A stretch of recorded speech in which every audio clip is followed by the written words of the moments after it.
In today's video, I am going to explain connective tissue anatomy and muscle anatomy around coracoid process. This is coracoid process. Coracoid process is tiny bony bump on anterior part of scapula. Surprise! It's part of scapula. Look at that. This is where scapula is. This is coracoid process. See? It's one continuous thing. Coracoid process is part of scapula.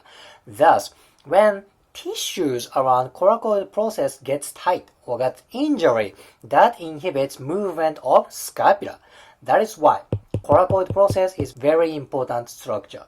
Let me explain ligaments around coracoid process. You see this one? This is kind of a tiny ligaments.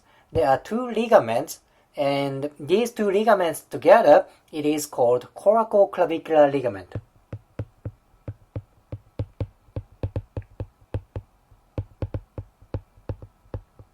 Coracoclavicular ligament. Let's go to next one. Next one is this one. This one connects coracoid process and acromion.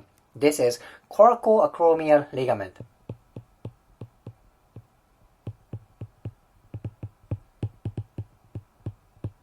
Okay, coracoacromial ligament. Last one is this one.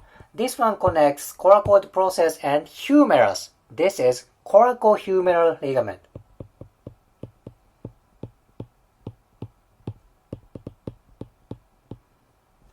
This ligament is very important for shoulder movement. When this ligament gets ruptured or tightness, that dysfunction drastically diminishes shoulder movement. I believe this ligament is quite important. 3 ligaments so far. Coracoclavicular ligament, this one. Coracoacromial ligament, this one. And coracohumeral ligament, this one.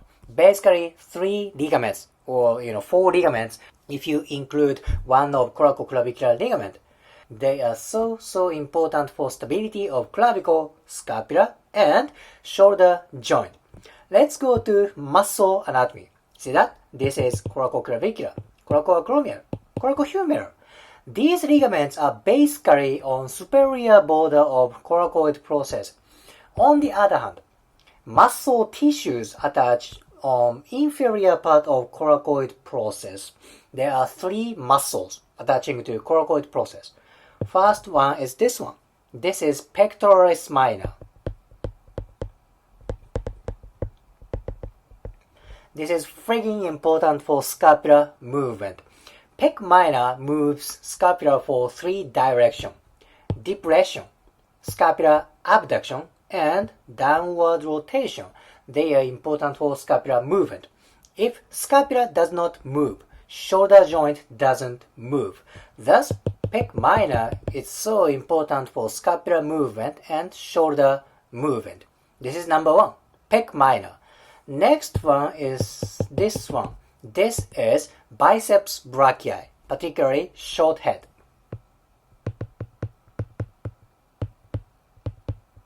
Biceps brachii,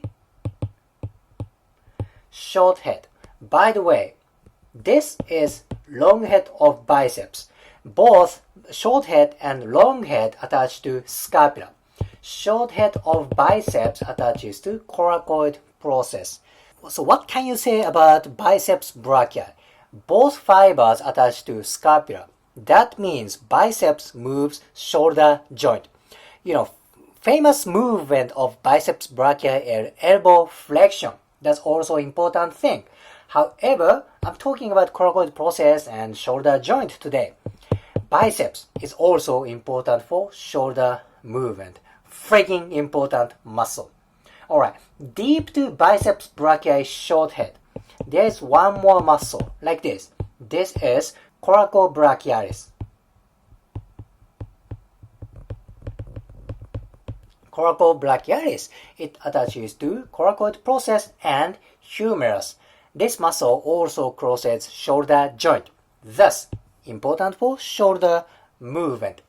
Basically, 3 ligaments or 4 ligaments around coracoid process and 3 muscles around coracoid process. Now let me explain why this place is so important. One reason is there is myofascia covering anterior chest, anterior ribcage. This fascia is called clavipectoral fascia.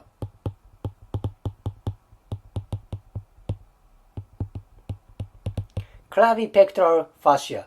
This fascia attaches to clavicle, anterior ribcage, and sternum, close to sternum.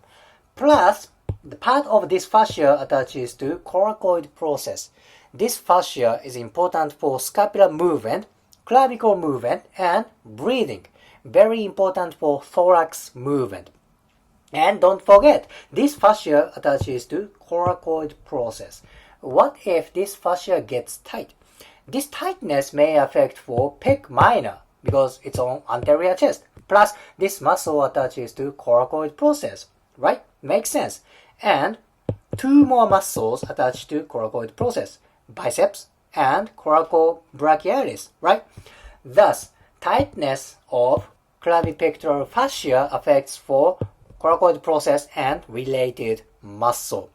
Then let me explain another reason why this place is important. Once again, pec minor attaches to coracoid process. When pec minor gets tight, tendency is your chest, your shoulder goes kinda inward, okay? This tightness brings shoulder to inward. What is problem about this? So tightness of this area inhibits kind of opening up chest area. This is big problem for throwing athletes such as baseball, American football, and team handball. Adequate flexibility of anterior chest, anterior shoulder is so important for throwing movement. Now, pec minor attaches to coracoid process. Very important for length around chest. That is why I focus on pec minor a lot. When I do myofascial release for pec minor, oh my gosh, there is big impact for chest length and length around anterior shoulder. Coracoid process is tiny area, tiny place compared to the body of scapula. However, if you know today's anatomy, you cannot ignore tissues around coracoid process. If you liked today's video, please hit the like button, comment, and subscribe. See you next video.